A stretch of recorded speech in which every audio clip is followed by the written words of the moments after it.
Nothing has the power to unite quite like tragedy. Human resolve kicks in when we see our brothers and sisters in need. That's what happened at the end of February last year.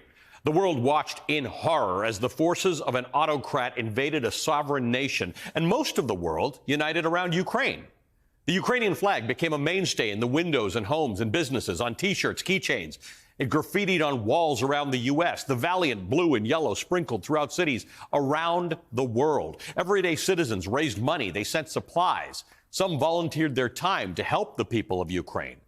Families across Europe and even some here in America opened their homes to refugees who had no idea if they'd ever be able to return to theirs. And NATO member countries stepped up to provide aid and much-needed military assistance to Ukraine's small but mighty army. Just about 1 year ago today, the global outrage was palpable.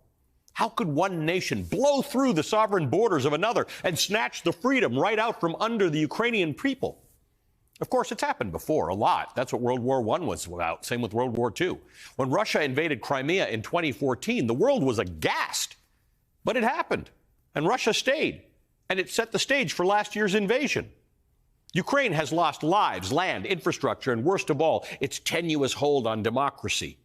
The loss is insurmountable, and as Ukraine heads into its second year of war next month, its allies must not forget what it felt like almost a year ago. Ukraine needs the global community to maintain its resolve, because wars are lost when resolve is lost. When Ukrainian President Volodymyr Zelensky addressed Congress last month, he said, quote, "Our two nations are allies in this battle, and next year will be a turning point. I know it. The point when Ukrainian courage and American resolve must guarantee the future of our common freedom, the freedom of people who stand for their values," end quote. Just a line in a remarkable speech. The United States just announced another massive aid package for Ukraine. The Biden administration will now send just over $3 billion new in security assistance to Ukraine, bringing the U.S. commitment to Ukraine's fight to about $24.9 billion. It sounds like a lot. But what's the price of freedom, especially when fighting an expansionist adversary which has threatened the world beyond even Ukraine? That amount of aid has made all the difference in a war that many expected Ukraine to lose after just a few days. But this conflict has longevity, and Zelensky and his people will need America's firm determination to reclaim their democracy. As I say that out loud, I realize it might be a lot to ask of a nation that doesn't quite have a grip on its own democracy.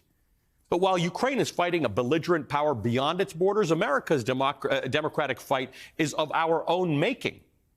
I'm not entirely convinced that we're fully committed to democracy here in the United States. So why not invest our resolve right now in Ukraine, where it is needed and deeply appreciated?